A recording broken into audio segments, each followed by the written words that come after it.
भारतवर्ष के किसान 26 नवंबर से आज तक लगभग 2.5 महीने हो गए बहुत परेशान हैं। उन्होंने दिल्ली के बॉर्डर पे एजिटेशन में वहाँ पे धरने पे बैठे हैं, चाहे गाजीपुर का धरना हो, सिंगू बॉर्डर का हो, टिकरी बॉर्डर का हो, चिल्ला बॉर्डर का हो। इन लोगों ने बारिश भी आई, टेम्परेचर भी अब की बार काफ़ी सालों के बाद बहुत नीचे चला गया, 2 या 3 डिग्री भी दिल्ली में रहा। उन्होंने उसको झेला और वो अपनी बात कहने के लिए पहले अपने प्रदेशों से 2 महीने पहले मांग करते रहे, भारत की सरकार से, भाजपा की सरकार से, आदरणीय प्रधानमंत्री श्री नरेंद्र मोदी जी से।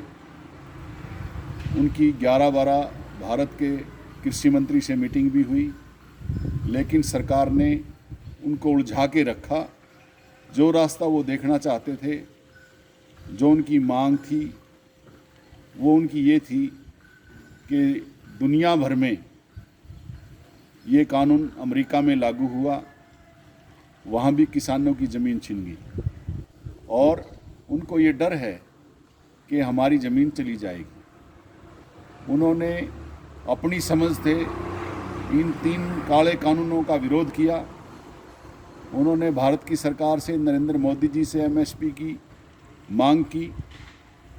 और मैं एक बात और कहना चाहता हूँ, जब गुजरात के मुख्यमंत्री थे आदरणीय नरेंद्र मोदी जी, 2013 में उनका वीडियो भी है, वो एमएसपी की मांग भी करते हैं और वो कहते हैं कि किसान को अपना मूल्य अपनी खेती बाड़ी का ठीक मिलना चाहिए।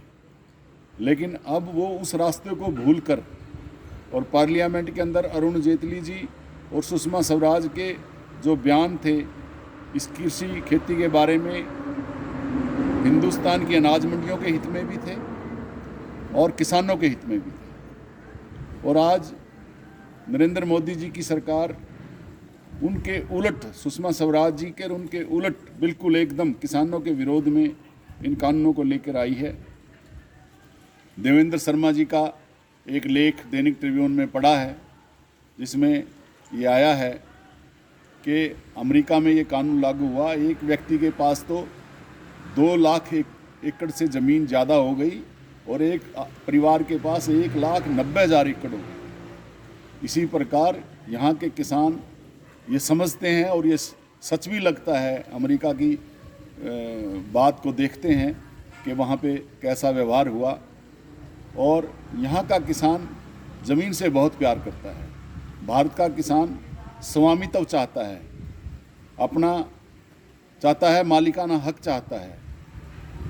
और भारत की सरकार जैसे जिद पर अड़ी है इन काले कानूनों से, ऐसा लगता है कि उनमें उनका कोई व्यक्तिगत कहीं न कहीं बीजेपी का, आरएसएस का स्वार्थ है, जिसकी वजह से भारत की सरकार इस अपने कदम पीछे नहीं हटाना चाहती।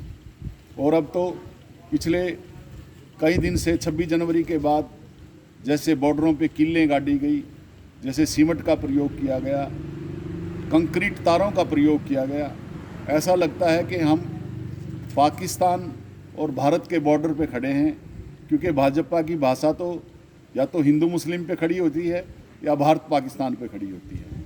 और हमारे पूरे भारतवर्ष के नेता, कांग्रेस पार्टी के श्री राहुल गांधी जी जिस तरह से सचेत करते आए हैं पूरे भारतवर्ष के किसानों को, भारतवर्ष की जनता को, चाइना के ऊपर भी और किसानों के ऊपर भी उनकी हमदर्दी किसान के साथ रही है।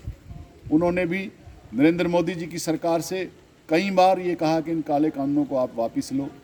और पूरी बीजेपी, जब राहुल गांधी जी बयान देते हैं तो सारी बीजेपी बौखला जाती है। राहुल गांधी जी भारत का भविष्य हैं और जो बातें उन्होंने पिछले दिनों में कही वो अब पूरे भारतवर्ष के सामने सच होकर सामने आ रही हैं।